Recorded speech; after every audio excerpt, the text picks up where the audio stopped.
Waging war on corruption. Alex Jones on the GCN radio.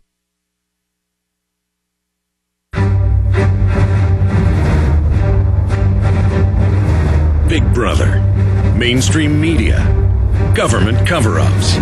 You want answers? Well, so does he. He's Alex Jones on the GCN Radio Network. And now, live from Austin, Texas, Alex Jones. Welcome, my friends. Welcome, and thank you for joining us. We are live. It is Sunday, the 23rd day of August 2009. We're going to be live here for the next 2 hours. We're going to have wide open phones. Any news item, any issue, any story you want to cover, any question, any comment, the phones are now wide open at 888-201-2244, 888-201-2244, and locally in Central Texas, 512-646-1776. Okay. Where to start, where to begin? I have several large, very important stacks of news and information here. Number one, we have Rasmussen and other national scientific, highly respected polls showing that Obama now has this is staggering, 41% approval rating. The lowest previous to this was Jimmy Carter with a 46. 8 months into his administration, 8 months and 2 days, this is the lowest ever for any president. So the bigger they are, the harder they fall. People expected this guy to walk on water. They expected to have their houses paid for, their cars paid for, the wars to end, the warrantless wiretapping to end, the police state to end. And, of course, they're just getting more of it. Obama is their closer. He is meant to take all of the George Bush's policies and make them look trendy and progressive and basically repackage them. He's a great case point for a college advertising class in RTF of what advertising is. Take something that it isn't and repackage it and sell it as something that it isn't, where people buy into the idea of the fraud.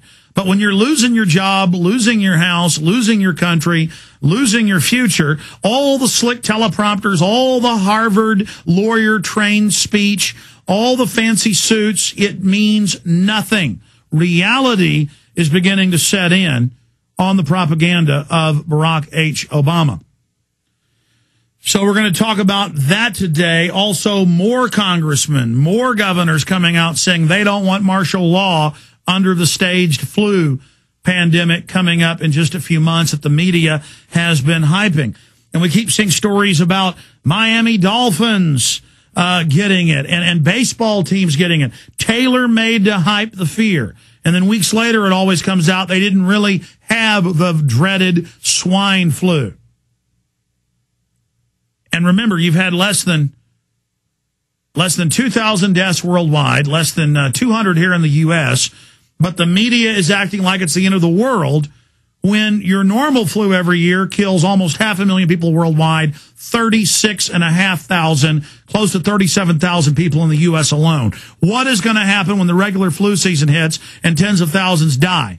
If they've almost shut down our society under a level 6 pandemic global police state, under a few hundred people dying in the U.S., what is going to happen when tens of thousands die? That's why we continue to cover this. A lot of new big developments on that front as well. Also, of all people, Larry Flint, who is very influential, has the 10th largest magazine in the world, has been a mainline Democrat his entire life, a mainline liberal. He's coming out saying both parties are controlled by the New World Order, by the Rothschilds, by the Rockefellers. The article he wrote is just unbelievable. And I happen to know because I ran into one of the main editors at Hustler. He came to our event in 2006 in L.A., our 9/11 event that was on C-SPAN, that it's our material that's woken up Larry Flint. And love him or hate him, it's a big deal to have Larry Flint coming out and attacking Obama. So people are seeing through the left-right paradigm. If Larry Flint can, then phony right-wingers can as well. We're going to cover that and the attacks on free speech. The Washington Post, Sydney Morning Herald of all publications defending our Joker contest. Stay with us.